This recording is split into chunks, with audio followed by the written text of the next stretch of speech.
So it's not the glamorous gig that people make it out to be. No. You know? I mean, and if you have, that's the thing. I sort of like that feeling, but I couldn't do it for too long. You lose touch with the rhythms of day-to-day life. You do. You end up going on the road to see your friends. Yeah. I mean, there are people, I think that people do that now with comedy festivals. Okay. Where it's like a big reunion for people. Right. And it seems like the only time they see each other in these other cities for 2 to 3 days, at a comedy festival. And they're in everywhere now. They used to be, I mean, Aspen was one of the older ones. Oh, man, I remember the Aspen Comedy Festival, God, 25 maybe, 25 years ago. Yeah. When it was the biggest thing in the world. Yeah, like all the comics around here that worked back then, like you, Vince Curran, Rick Kearns, like those kind of guys, all have that sort of Aspen gleam. Where it's like, man, and the people would fly into town from everywhere to come to Aspen. It seems so glamorous. Oh, so there's not a lot of glamour in comedy in these days. No. There's not a lot of glamour in Aspen comedy anymore either. Sure. So, I mean, there's still that theater. I guess they did it this year. I wrote a little thing about it, but I heard Troy went up, I think. Yeah. Troy Walker No, there was Telluride. Yeah. That's right. I wrote about they went on kind of simultaneously. It was like Christopher Titus. I think Hippie Man might have been the only. That's right, Hippie Man. That's it. I knew there was somebody. Speaking of a guy who's been on the scene forever. Yeah. Hippie Man. That's who I was thinking of. Man, God, so many years with him. Oh yeah, I love seeing the old headshots of the seeing Troy Baxley and Hippie Man. I think you've got one at Looney's too. At Looney's mine is from '93. Yours is one of the least. That is aged the least poorly. Too. Black don't crack a whole lot. There's that, and you don't have any sort of embarrassing hairstyle. Yeah, that's true. Like Troy Baxley's got a straight up mullet and like a real pervy mustache. Steve McGrew's got the drip. You see the box cut. Yeah. Oh my God. Yeah. And then Hippie Man it looks goofy, but he actually looks like a pretty cool guy back then too. He has the glasses and the he was the big curly mustache. Every time I go out to Looney's, it just surprises me. I'm like, oh my God, when I was a baby. Oh yeah, it's so much fun to go look at those. Now, even that, I mean, headshots, I don't think exist anymore. I mean, not really. Yeah. Yeah, people just here's my headshot, selfie, and it's off. I've tried it. In general, I haven't gotten any done. I've had some people take good photos of me on stage. Right, okay. And that usually works as a promo picture. As a promo photo. Yeah, because it's showing me doing what you're going to see me doing. Yeah. It seems to, there's a guy named Ryan Bracken in town. I've seen him on Facebook. I use his photos all the time for Facebook, or for Westward, and Facebook too, honestly, And he's a really sharp photographer. He takes a lot of people's headshots. Also we have wedding photos and that sort of thing. But they all look pretty good. He's done them for most of the Grolix guys. I think he takes photographs at their show. As far as I know, he's like one of the better. He does stand up too at open mics, but that just started. He's been hanging out, taking pictures for a long time. Oh, we should put him on the show. Yeah, give him a little shout out, Ryan Bracken. Ryan Bracken. I'll be hitting you up on Facebook, dude. I'll be hitting you on Facebook. So, excellent. So, 3 years in, man, you've seen this local comedy boom pretty much develop. Yeah. I feel like I got in just at right before it or right as it started. Yeah.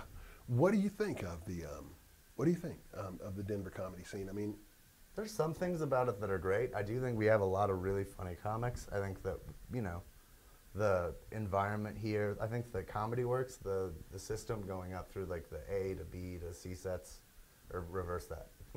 Okay. The new B to C to B and A sets. I think that system makes comics really hammer out their stage time. Only having like 3 minutes when you start with makes you really focus on getting a bunch of punchlines. Yeah. I think that helps. I think that the open mics being kind of tough helps. I think that the other comics being supportive but also sort of critical. Competitive and critical. Competitive. Yeah, I think that helps. I think that, because it's not an easy thing to do. So you need to sort of, I've seen a lot of people not show up ever again after 1 or 2 times. Oh, yeah. Yeah, this is a very transient business. You know? Because it's difficult to do. It's not for everybody. I always tell people it's like being in Vietnam. I don't want to know your name until you're a year in. Yeah. Because you're probably going to get killed anyway. Exactly. So I remember being like a little offended by that at the beginning, where I was like, how come nobody wants to, take me under their wing right away? And it's because they've done it a bunch of times with people that bail. That bail right on out. Mm-hmm. So, yeah, I agree. I think that the Comedy Works system contributed to the rise of the local scene here, too, because you end up with comics that have 20 and 30 minutes of time waiting to do 3 and 4 minute sets. Sure. And after a while, the comics go, you know what? I think I need to find a stage of my own. That's true. I think that's what started a whole lot of the Denver independent shows. Yeah, I'm as far as like joke writing, I think that focusing on that sort of small period of time. Oh yeah, it makes you. If you're just given unlimited time. And once you get the time, it's like you want to use it. It's gold. It's definitely is gold. The Comedy Works stage is definitely gold. So. Yeah, because like having that come up where you come up with a new 4 minutes every month, that's also a very helpful tool. Right. So if you use it as like sort of a university program that you're enrolled in, that's how I like to think of it. Then you can really become it trains you to be a good joke writer. Yeah. I tell new comics all the time when they ask me about doing jokes, so I asked them about the Comedy Works. I said, what'd you do with the Comedy Works? How'd it go? And they said it went great. I said, how much time did you do? And they said 3 minutes. I'm like, don't do that 3 minutes ever again at the Comedy Works. Sure, yeah. That's the challenge, I mean, you can go up there and kill with your 3 minutes over and over and over again, and some people do. Yeah. Some people. But what are you learning at that nothing. point? You're learning that those jokes work. I mean, and they you want to do well at New Talent Night, but you want to. You're trying new stuff. That's the whole point. Exactly. It's definitely new talent. Do you have a support structure here in town? Do you? I have like friends that do comedy. I don't have a ton of friends that don't do comedy anymore. Yeah. I mostly hang out with comics all the time. My roommate's a comic. Who's your roommate? Steve Vanderplug. I don't know if you. He's a real funny guy. I don't know. Catch up on Facebook, Steve. Steve Vanderplug. That's another plug. Yeah, for the most part, most of my friends are comedians.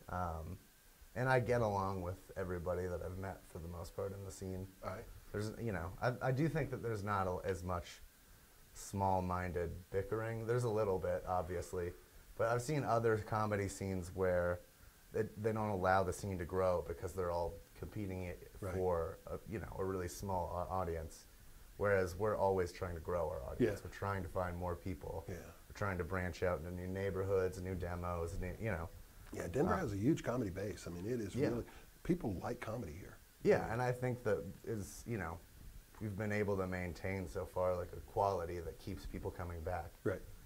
The only quibbles I have is there's a bit with local scenes of with local shows of like booking the same 12 comics over and over. Yeah. And it's not that they're not funny. Right. It's just that they've been booked so often you're gonna be hearing that same 15 minutes from them at over 3 and over shows exactly. on a Saturday night. So if you go to all of those, you'll have heard the same jokes 3 times. Yeah. Whereas you could get people to go to all 3 shows and have 3 different bulletproof lineups. Right. And not have it repeated so much. I think there's a bit of oversaturation with certain people. That's what I try to do at the Irish Tavern is I try to mix it up. Yeah. But I know that there are there's a crew. There are some crews here in town that want people to believe that Denver comedy is 10 comics. Sure. That's and that's true. A lot of times those are the people that are traveling, so they're the ones who are visible elsewhere too as the Denver comics. Yeah. And that's the thing, there's nobody I can think of really, or nobody I'd be willing to say at least, that doesn't deserve all the stage time, but it makes it a little samey, where I could, as a consumer, I would find certain shows more skippable because it's the same people every month. I understand.